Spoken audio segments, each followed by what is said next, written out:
Histoire du Necronomicon. Titre original, Al-Hazif. Hazif étant le nom que les Arabes donnent à ce bruit émis par des insectes qu'on entend la nuit et qui est censé être le hurlement de démons. Composé par Abdul al-Azred, poète dément de Sanaa au Yémen, qui vécut, dit-on, sous le règne des califes omeyyades vers 700 après Jésus-Christ.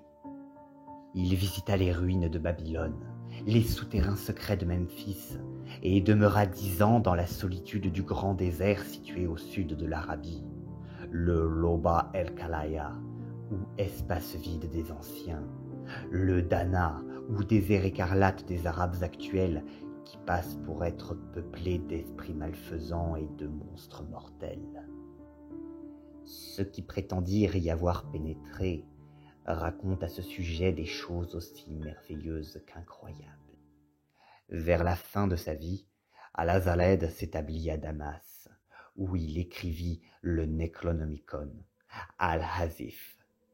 Sa mort, ou sa disparition définitive en 738 après Jésus-Christ, a donné lieu à bien des récits horribles et contradictoires. Selon Ibn Khalikan, biographe du XIIe siècle, il fut dévoré par un monstre invisible devant une foule de spectateurs horrifiés. Sa folie a inspiré de nombreux témoignages.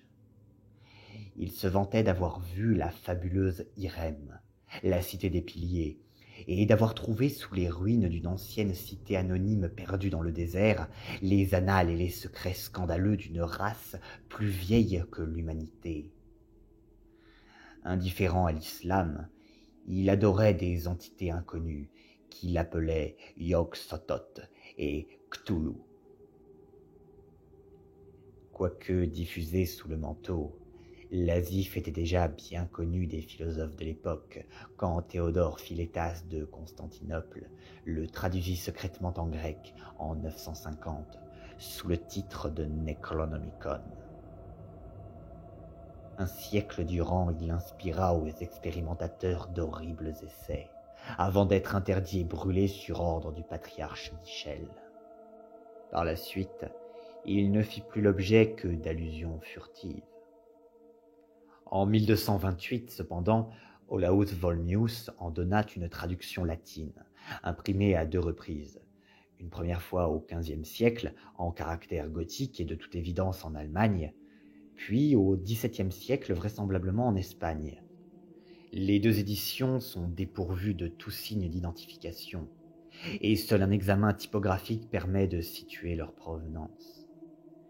Peu après la traduction de Volmius, qui avait eu un certain retentissement, le pape Grégoire IX interdit l'œuvre, dans ses 2 versions grecque et latine, en 1232. L'original arabe était déjà perdu, comme en 650 témoigne la préface de Volmius lui-même. Il semblerait néanmoins, si l'on en croit de vagues témoignages, qu'une copie ait fait son apparition à San Francisco au cours de ce siècle, mais qu'elle ait plus tard disparu lors d'un incendie.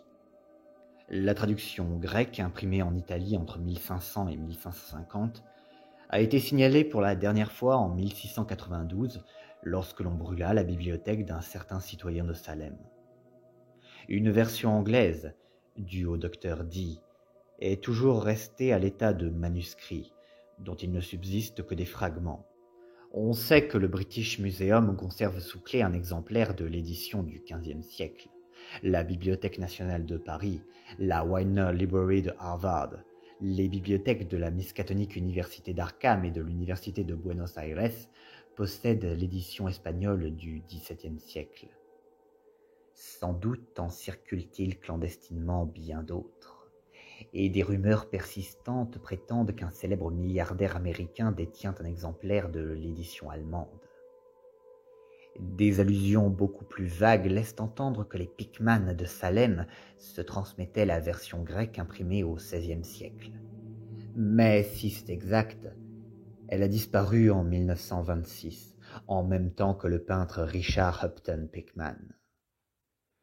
L'ouvrage rigoureusement interdit par la plupart des gouvernements de la planète, ainsi que par toutes les organisations religieuses, est donc peu connu du grand public. On dit que les rumeurs auxquelles il a donné naissance ont fourni à Robert William Campbell l'idée de son premier roman, Le Roi jaune, en 1895.